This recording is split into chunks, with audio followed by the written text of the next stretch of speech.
Hər kəsə salam və bugünkü incələməmizə xoş gəldiniz. Gəlin vaxt itirmədən birbaşa mətləbə keçək. Heç düşünmüsünüzmü? Niyə bəzi qurumlar sanki illərlə yerində sayır, bəziləri isə durmadan böyüyür, inkişaf edir və irəli gedir? Mənbələrimizdəki yanaşmaya əsasən, gəlin qurumları sadəcə cansıxıcı bir iş yeri kimi deyil, canlı bir ekosistem kimi təsəvvür edək. Bu ekosistemdə böyüməni təmin edən iki çox güclü mühərrik var. Təbiətdən bir metafora gətirsək, öyrənmə və inkişaf bu ekosistemin münbit torpağıdırsa, mükafatlandırma strategiyası onu qidalandıran günəş işığı və sudur. Biri olmadan o birinin uzun müddət yaşaması sadəcə olaraq qeyri-mümkündür. Bugün məhz bu iki mühərrikin qurumlarda necə işlədiyini, insanların necə öyrəndiyini və onları necə həvəsləndirə biləcəyimizi detallı şəkildə analiz edəcəyik. Gündəliyimizə qısaca nəzər salsaq, əvvəlcə strateji öyrənməni, öyrənmə mədəniyyətini və insanların iş mühitində əslində necə öyrəndiyini kəşf edəcəyik. Ardınca isə diqqətimizi mükafatlandırma strategiyasına, fərq analizinə və gələcəyin necə planlaşdıracağımıza yönəldəcəyik. Yəni, bir növ həm bacarıqları necə yaradacağımızı, həm də onları necə qoruyub saxlayacağımızı görəcəyik. Beləliklə birinci hissəmizə keçirik. Strateji öyrənmə və inkişaf. Ekosistemimizin təməli olan o münbit torpaqla başlayaq. Təşkilatlar böyümək üçün lazım olan zəmini necə yaradırlar? Baxın, strateji öyrənmə sadəcə insanları hansısa standart təlimə göndərməkdən ibarət deyil. Bu, şirkətin biznes hədəfləri ilə fərdin inkişafı bir araya gətirən məqsədyönlü bir fəlsəfədir. Mənbəmizdə qeyd olunan üçlü qaydaya diqqət yetirsək, bir-birinə bənzəyən, amma əslində fərqli olan üç anlayışa ayırmalıyıq. Birincisi öyrənmədir. Bu, sadəcə yeni bilik və ya məlumat əldə etməkdir. İkincisi yetişdirmədir. Yəni, kiməsə müəyyən bir işi görə bilməsi üçün o davranışları, addımları sistemi şəkildə aşılamaq. Amma əsl böyük mənzərə inkişafdır. İnkişaf insanın daxilindəki potensialın fərqinə varması və onu tam reallaşdırmasıdır. Qurumlar böyümək üçün hər üçünə ehtiyac duyur. Amma ən qalıcı, ən dərin təsir yaradan məhz inkişafdır. İndi isə ikinci hissəyə baxaq. Öyrənmə mədəniyyəti necə yaradılır? Yaxşı, bəs reallıqda bu necə baş verir? Yəni, o münbit torpağı necə qoruyaq ki, öyrənmə prosesi doğrudan da kök salıb çiçək açsın? Aydındır ki, bu öz-özünə sehirli bir şəkildə olmur. Bunun üçün xüsusi bir mədəniyyət lazımdır. Reynolds'un mənbədəki araşdırması bizə çox konkret addımlar təklif edir. Və buradakı ən həlledici məqam nədir, bilirsinizmi? Əsl öyrənmə mədəniyyəti o sərt yuxarıdan aşağı olan nəzarət mexanizmləri ilə deyil, işçilərin səlahiyyətləndirilməsi ilə yaranır. İnsanlara nələrəsə özləri kəşf etmək üçün azadlıq verilməlidir.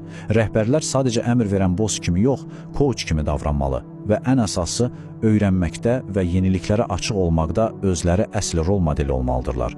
Əgər o köhnə bürokratik əngəlləri aradan qaldırıb insanları cəsarətləndirməsək, inkişafdan sadəcə danışmış olarıq. Davam edirik üçüncü hissə ilə. İnsanlar əslində necə öyrənir?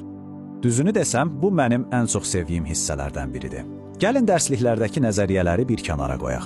Real həyatda, o səsküylü iş mühitində insanlar yeni bacarıqları həqiqətən necə mənimsəyirlər? Lombardo və Eichinger'in məşhur 70-20-10 modeli baxış bucağımızı, necə deyərlər, tamamilə alt-üst edir.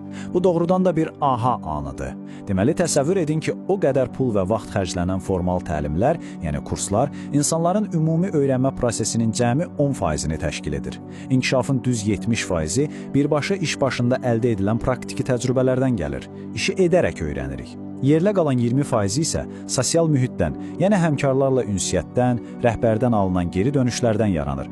İndi özünüz fikirləşin. Əgər təşkilatınız bütün inkişaf büdcəsini ancaq o sinif otaqlarına xərcləyirsə, öyrənmə potensialının düz 90%-ni, bəli 90%-ni əldən verir deməkdir. Və burada gördüyünüz bu qısa cümlə əslində bütün mənzərəni mükəmməl xülasə edir. İş başında öyrənmə, təcrübəyə əsaslanan öyrənmədir. Gündəlik iş prosesində, ofisdə, qeyri-rəsmi şəkildə baş verən bu öyrənmə insan inkişafının ən dominant gücüdür. Amma ehtiyatlı olmaq lazımdır. Bunu sadəcə axınına buraxmaq olmaz. Rəhbərlik mütləq şəkildə mentorluq edərək, düzgün istiqamət verərək bu prosesə strateji dəstək olmalıdır. Yaxşı, deyək ki, torpağımızı münbitləşdirdik, bitkilərimiz, yəni işçilərimiz və komandalarımız yavaş-yavaş böyüyür. Bəs onların solmamasının və təşkilata meyvə verməsinin qarşısını necə alacağıq? Məhz burada Duncan Brown'un bu güclü akademik statı bizə ekosistemimizin ikinci əsas sütununa, o həyati vacib olan günəş işığı və suya tərəf aparır. Brown deyir ki, mükafatlandırma strategiyası nəhayətində qurumunuzda yaranan hər hansı mükafatlandırma probleminə tətbiq edə biləcəyiniz bir düşüncə tərzidir. Fikir verin, düşüncə tərzi deyir.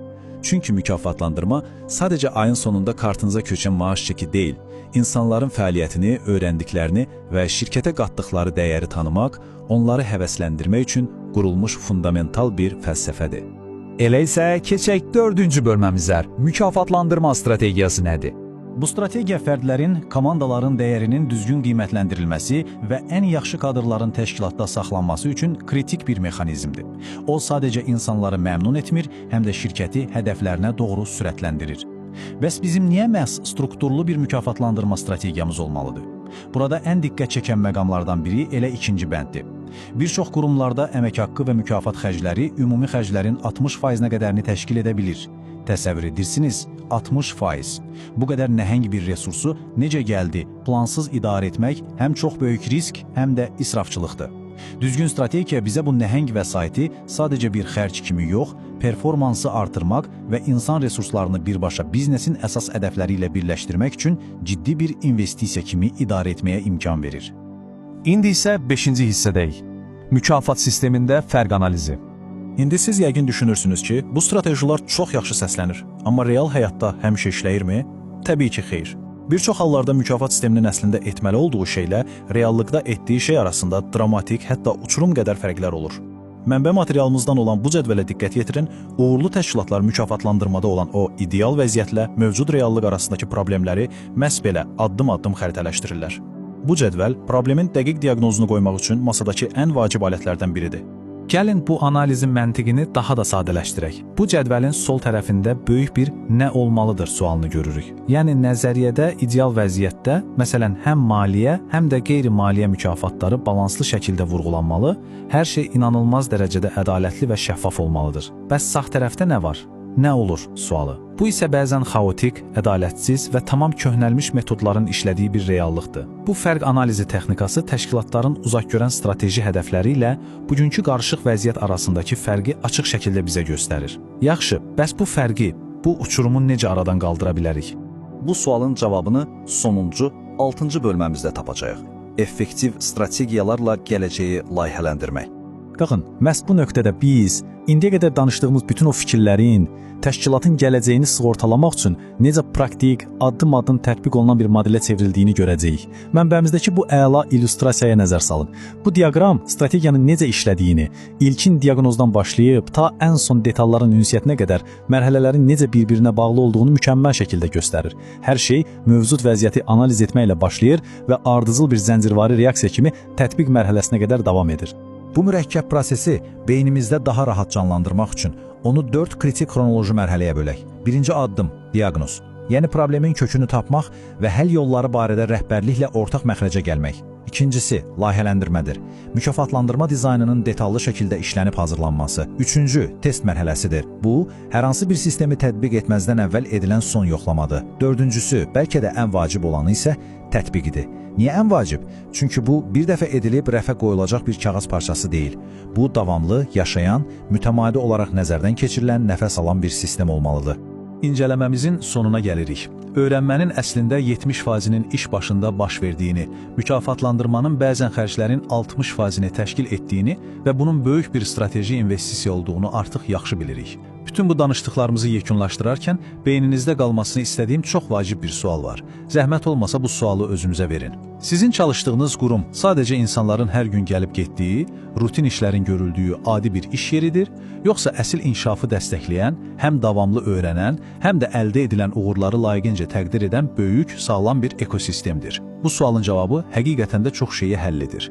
Çünki əmin olun, gələcəyin rəqabətə davamlı və qalib gələn təşkilatları məhz bu öyrənmə və mükafatlandırma tarazlığını qura bilənlər olacaq. Bugünkü təhlilimizə qoşulduğunuz üçün hər birinizə təşəkkür edirəm. Ümid edirəm ki, öz iş ekosisteminizi yenidən kəşf etmək üçün artıq yeni bir baxış bucağına sahibsiniz. Təkrar görüşənədək.